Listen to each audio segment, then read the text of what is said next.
Hello everyone, I'm Mike DeAngelo with That's Entertainment, and this is your video review of Halo Reach by Bungie Software.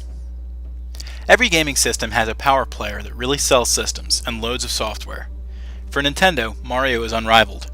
For Sony, the Killzone and Resistance series and the Uncharted games are kings this generation. And for Microsoft, one lone Spartan has been the face of the system for 9 years. But now, Master Chief is getting reinforcements. Microsoft's flagship series, Halo, now has a new iteration with the latest game in the series, Reach. This is likely going to be one of my least viewed reviews. I anticipate that any of the people who want the game are already playing it by the time this video posts, and there's a good chance that they are enjoying it immensely as well. For those of you who are on the fence, perhaps I can sell it to you one way or the other.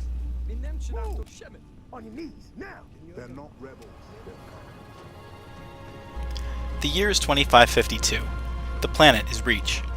It's an Earth-like world that has some of the last remnants of surviving humanity upon it. The game takes place shortly before the events of the original game, Combat Evolved. With that in mind, things are definitely presented somewhat differently. The first major case in point, you are not Master Chief. Players will take the role of another faceless Spartan who goes by the Lieutenant, or Noble 6. The squad-based missions help to wean you into certain tasks, and each of the members of your team are adept at the job. Whether you're rushing into action headstrong with the second-in-command, Kat, or picking off enemies from afar with the marksman, June, you're in good hands. Unfortunately, as far as plot substance goes, you sort of slip through the cracks. While Halo has never been known for stunning narratives within the game series, Reach feels particularly weak in that effort. There are some sequences that will bump up your adrenaline or send your eyes into spirals, but nothing surprises too much here, especially since you're playing a prequel.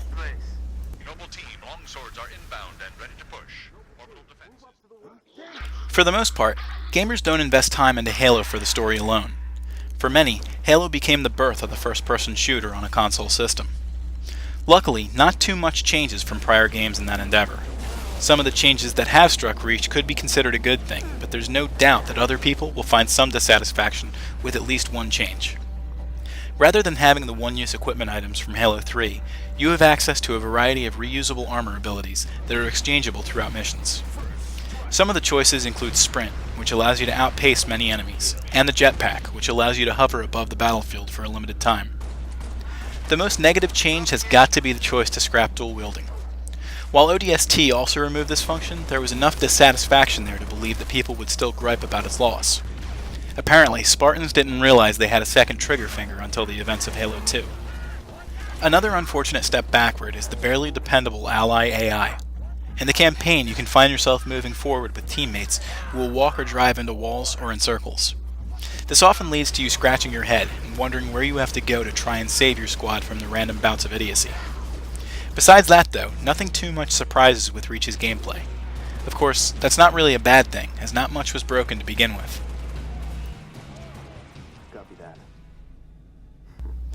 Reach is an undeniably good-looking game. In fact, it's the kind of game you have an affair on your wife or girlfriend with. Throughout the missions, in campaign or multiplayer, you get a wide variety of locales to find yourself drawn into.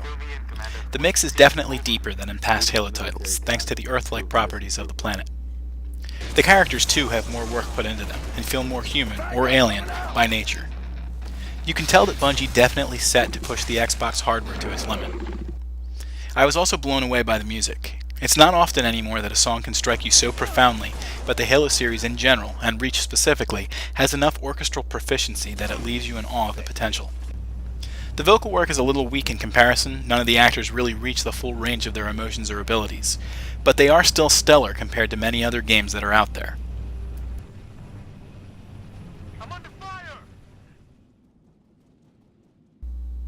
While Reach's campaign is not the shortest, the real chunk of your time is sure to be played in multiplayer. Reach makes no excuses for being a ridiculously entertaining and undeniably addicting experience. There are a lot of choices, albeit not at first glance.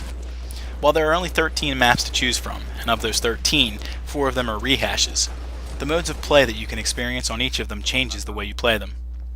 Whether you're trying to be the first to reach 25 kills in Slayer, or attempting to dodge a zombie invasion, you'll forget how long you're playing until the sun starts rising again the next morning.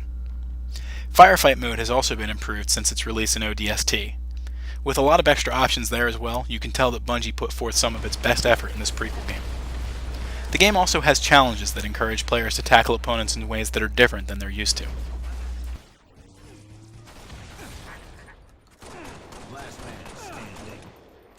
It's very difficult to look at something so precious to so many people as Halo and come across with anything negative to say about it.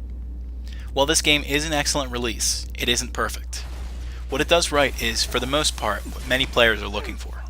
The multiplayer is as fun as it always was, but the story and some of the campaign elements are significantly weaker than they should have been. Regardless, this is one of those times when players should just forget the numbers and play.